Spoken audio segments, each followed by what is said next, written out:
658 centimeters in feet? First of all, we need to know the value of 1 centimeter in feet. It's always 1 centimeter equals 0.03280839895 feet. Now we have to multiply 0.03280839895 by 658.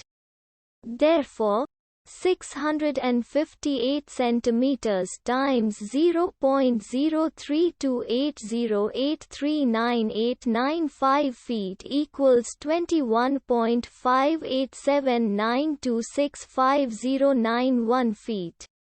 So, in other words, 658 centimeters equals 21.58792650091 feet.